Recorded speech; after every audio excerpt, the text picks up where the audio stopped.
Meus irmãos, que o Senhor nos abençoe em nossos melhores propósitos.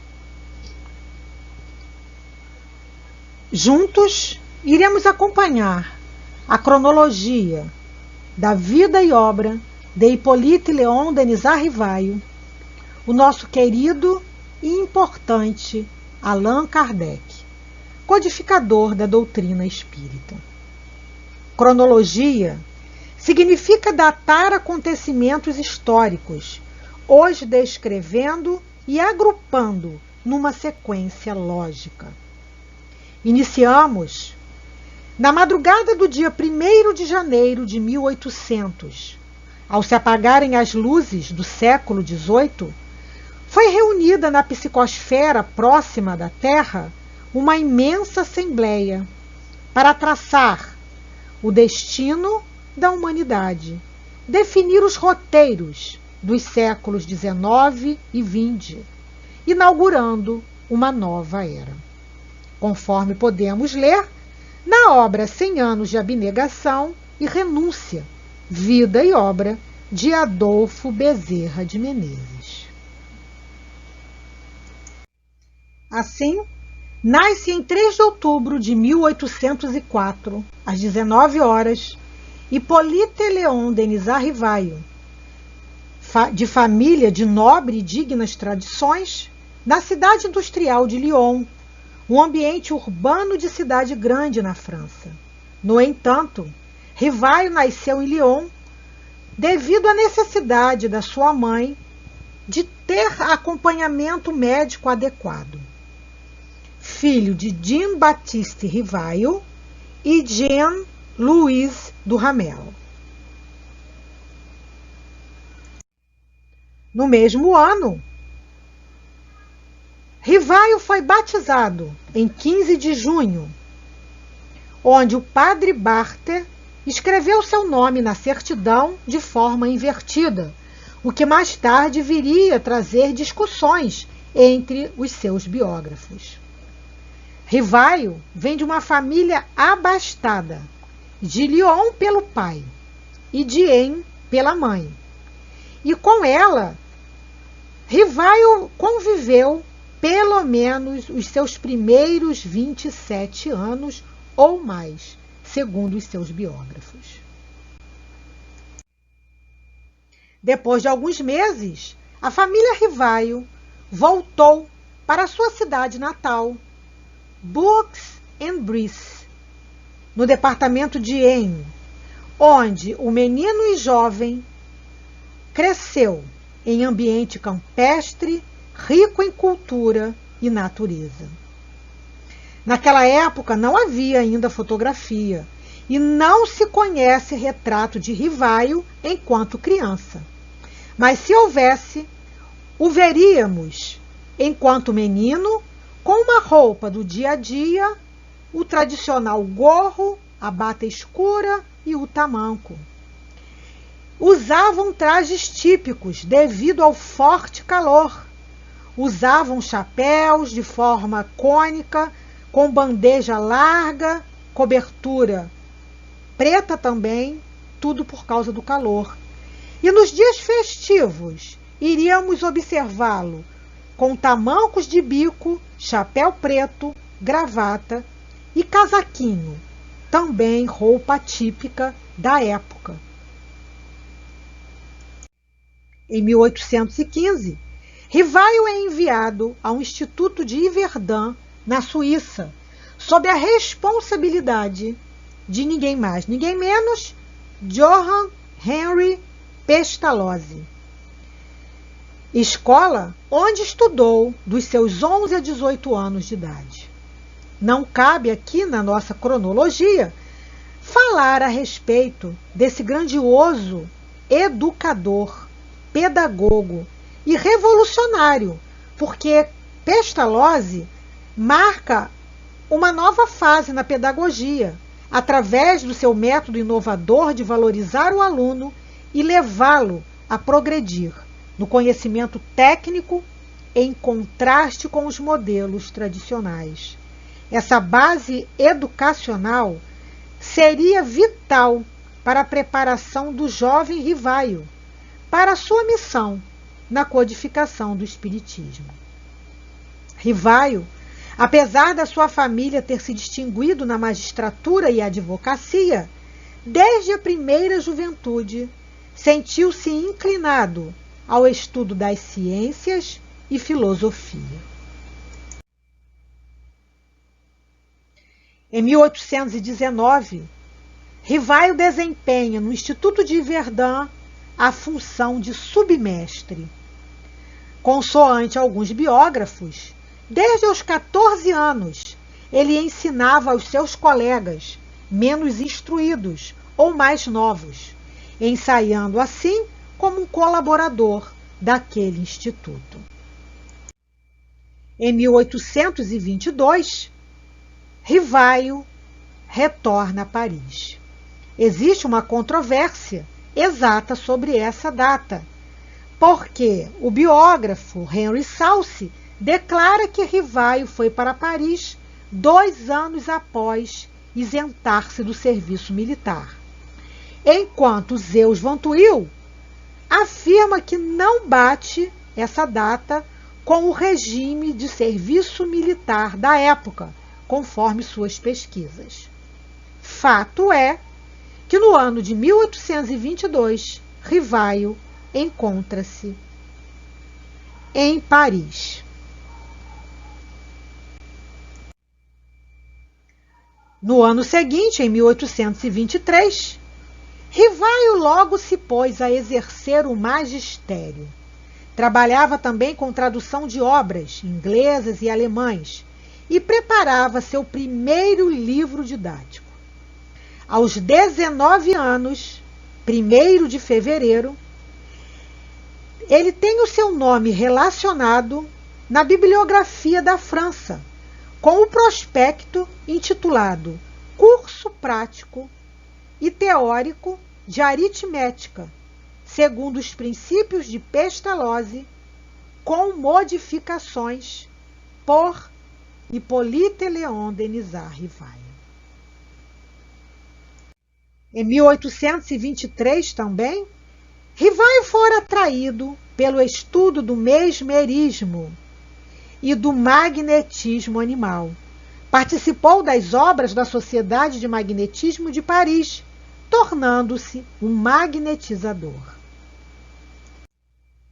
Em 1825, Rivaio começa a dirigir a Escola de Primeiro Grau, fundada por ele em Paris. Não se sabe ao certo quanto tempo sobreviveu à forte concorrência e à animosidade das escolas congressistas da época. Porém, sabe-se que foi por pouco período. Em 1826, surge o Instituto Rivaio, que era um instituto técnico, que Rivaio abre em sociedade com seu tio, irmão de sua mãe. Em 1828, em junho, ele publica o Plano para Melhoramento da Educação Pública. Em 1830, Rivaio traduz os 3 primeiros livros de Telêmaco, de Fénelon, traduzindo do francês para o alemão. Hippolyte era um eminente poliglota, filólogo, gramático e lexicógrafo. Dominava com fluidez vários idiomas. Alemão, sua língua adotiva, que ele sabia falar e escrever tão bem quanto o francês, que era sua língua natal. Holandês e inglês, possuía sólidos conhecimentos de latim, grego e gaulês, e algumas línguas neolatinas, nas quais se expressava corretamente. Em 1831, continua com a sua profusão de trabalhos publicados. Memória das Instruções Públicas, gramática clássica francesa, um novo plano, e ele também é vencedor do concurso promovido pela Academia Real das Ciências de Arras. Optamos por não descrever todas as academias que Hippolyte Léon Denis Rivaio fazia parte, devido à extensão.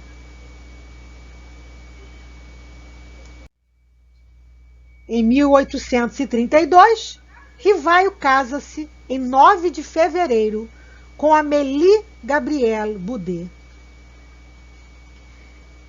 Infelizmente, também não cabe à cronologia falarmos sobre esta mulher avançadíssima para o seu tempo e que muito ajudou ao professor Rivaio na sua vida, tanto de trabalho profissional como também mais tarde na codificação.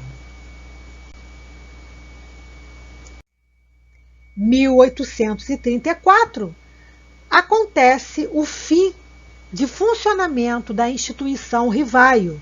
O seu tio leva à falência devido a dívidas de jogo. Rivaio não fica parado. Rivaio trabalha como contabilista de casas comerciais e se dedica à preparação de cursos. Neste ano, passa a ministrar cursos gratuitos a alunos pobres em sua residência. 1845 a 47, ele publica Instrução Prática para Concursos Públicos. 1846, Soluções Racionais das Questões e Problemas de Aritmética e Geografia. E Geometria. Ele também tem obras em Geografia. Em 1848, vem a lume o Catecismo Gramatical da Língua Francesa. Nosso intuito é mostrar que Rivaio não para as suas pesquisas, os seus estudos na teoria e na prática. Em 1849, ele lança o Programa dos Cursos Ordinários de Química, Física, Astronomia e Fisiologia, Ditados Normais dos Exames da Municipalidade de Sorbonne, Ditados Especiais sobre as Dificuldades Ortográficas. Em 1850, em 26 de janeiro, publica Ditados para a Primeira Idade e Ditados para a Segunda Idade. Em 1854, por 2 vezes, Rivaio encontra-se com o seu amigo Sr. Fortier, amigo de magnetismo, e ouve falar sobre as mesas girantes. Em 1855, ele encontra-se com seu velho amigo Sr. Carlotti, que lhe fala da intervenção dos espíritos no fenômeno das mesas girantes. Em maio, é convidado para assistir uma reunião na casa da senhora Plenet-Maison e ali presencia, pela primeira vez, o fenômeno das mesas girantes. Conforme podemos ver no livro Obras Póstumas, é o próprio Rivaio que nos conta. Carlotti foi o primeiro que me falou na intervenção dos espíritos e me contou tantas coisas surpreendentes que, longe de me convencer, me aumentou as dúvidas. Em maio de 1855, o Sr. Patier, que era um homem instruído, de caráter grave, frio e calmo, produziu em mim viva impressão. E quando me convidou a assistir às experiências, aceitei imediatamente. Foi aí que, pela primeira vez, presenciei o fenômeno das mesas que giravam. Percebi naqueles fenômenos a chave de problema tão obscuro e tão controvertido do passado e do futuro da humanidade. A solução que eu procurava em toda a minha vida. Palavras do próprio Rivaio no livro Obras Póstumas. Em 1856, Rivaio frequenta as sessões na casa do senhor Rustam e senhorita Jafé. Em 25 de março, na casa do senhor Baudin, pelo médium senhorita Baudin, ele toma conhecimento da existência do seu guia espiritual, cujo nome era Verdade. Henry Salce reportou: uma noite, seu espírito protetor Zéfiro lhe enviou uma mensagem muito especial, muito pessoal, dizendo como eles haviam se encontrado numa vida anterior, em que Rivaio tinha sido druida nas Gálias. E nesta época, Rivaio se chamava Allan Kardec, cujo pseudônimo ele passou a adotar em todas as publicações que ele fez na doutrina espírita. Como nós podemos ver, de uma forma muito resumida, o nome Hippolyte Léon Denisard Rivaio já estava consagrado na pedagogia, na educação. Kardec compreendeu que para construir um assunto completo sobre o assunto era necessário preparar metodicamente as perguntas que seriam dirigidas semanalmente aos espíritos. E assim, comparando e combinando todas as respostas que foram coordenadas, classificadas e muitas vezes revisadas, no silêncio da meditação, é que então eu completei a primeira edição de O Livro dos Espíritos, Palavras de Allan Kardec. E em 1857, ano memorável, surge a primeira edição de O Livro dos Espíritos, contendo 501 perguntas. Como nós falamos no slide anterior, Rivaio adota o pseudônimo de Allan Kardec.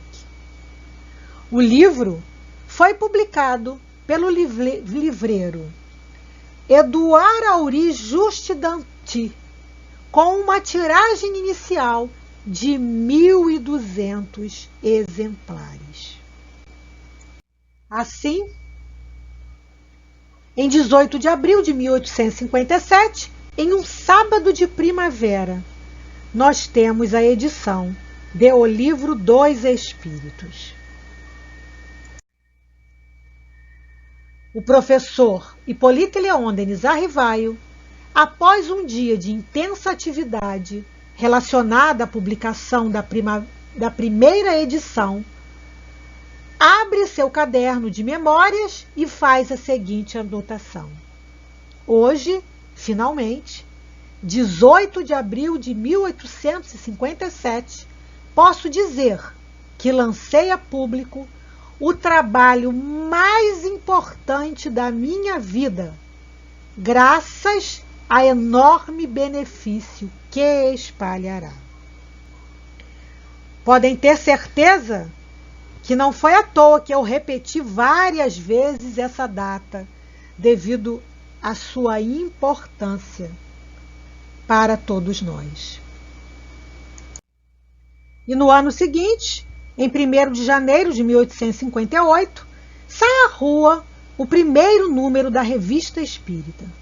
Kardec percebeu a necessidade de criar um meio de comunicação, onde fosse possível os vários grupos trocarem informações entre si, receberem instruções e respostas às suas dúvidas. E em 1º de abril do mesmo ano, Kardec funda em Paris a Sociedade Parisiense de Estudos Espíritas. Em 1857, nós temos o lançamento do livro O que é o Espiritismo.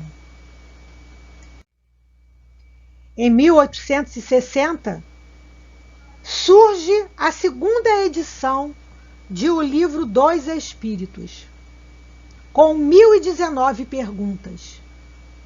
Nesse ano também, Kardec visita os espíritos de Lyon e Saint-Étienne.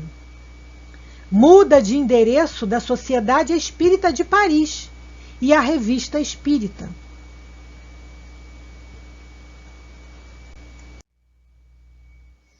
Em 1861, ocorre o Auto de Fé de Barcelona, no dia 9 de outubro, em que 300 livros espíritas são queimados.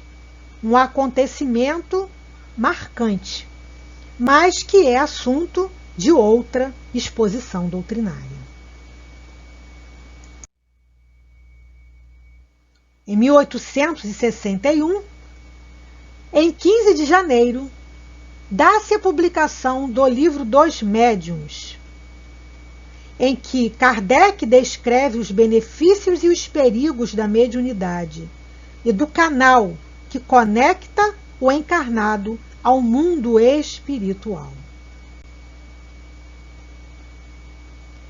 Kardec visita os espíritos de Lyon em setembro, visitando também as cidades de Sens-de-Mecum.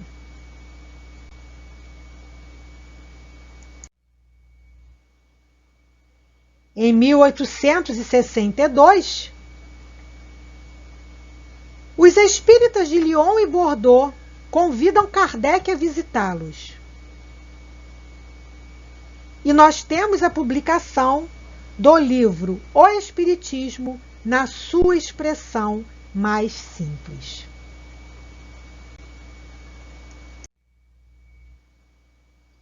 Em 1864, Kardec visita os espíritas em Bruxelas e Antuérpia e faz o lançamento do livro O Evangelho segundo o Espiritismo, em 15 de abril.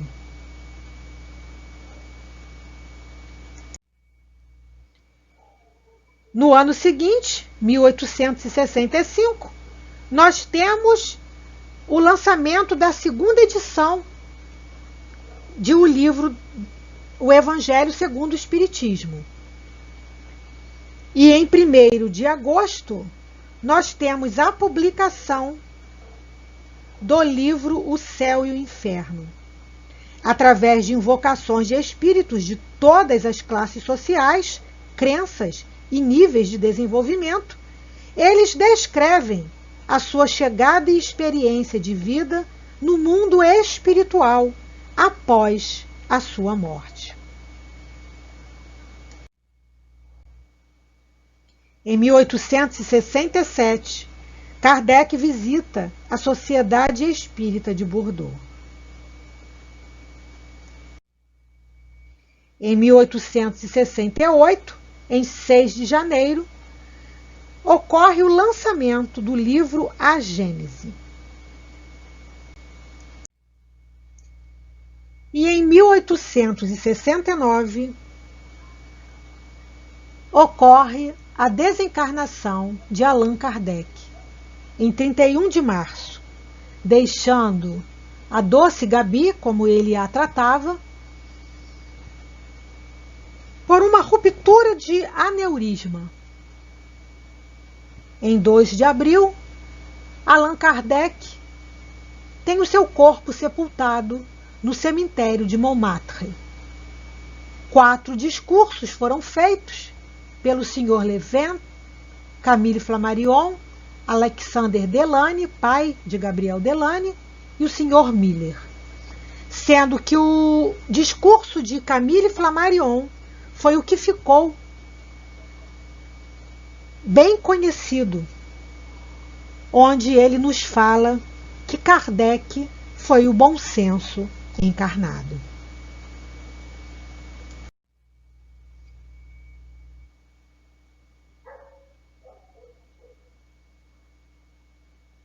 Em 1870, em 29 de março, acontece a exumação dos despojos mortais de Allan Kardec e sua transferência para o cemitério de Père-Lachaise. E em 31 de março, pelas 2 horas da tarde, os espíritas inauguram um monumento domênico levantado em memória de Allan Kardec, com a seguinte inscrição: nascer, morrer, renascer de novo e progredir sem cessar. Essa é a lei. Um dólme bastante visitado em Paris e sempre florido. Em 1890, nós temos o lançamento da obra Obras Póstumas.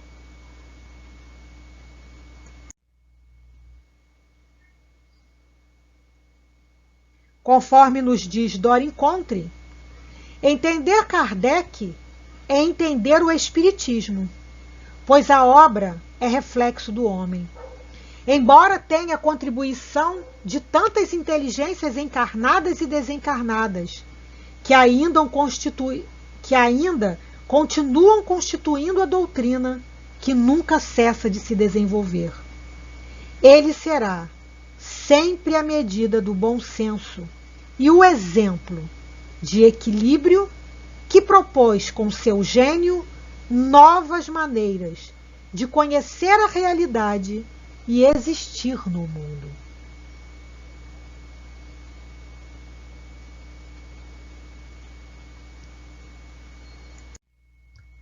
Temos muitas referências, biografias sobre Allan Kardec. É bem rica. Tem bastante campo para pesquisa. Chamamos atenção para o livro A História do Espiritualismo, de Arthur Conan Doyle, o autor de Sherlock Holmes.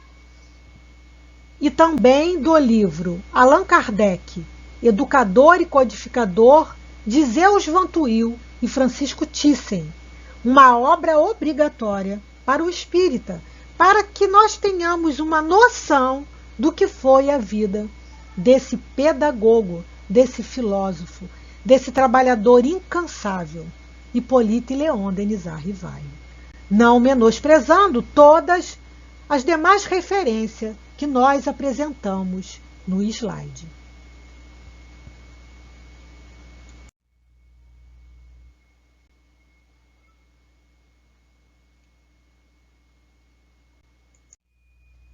Meus irmãos, assim nós terminamos a cronologia de Allan Kardec, com muita coisa a refletir, a pensar.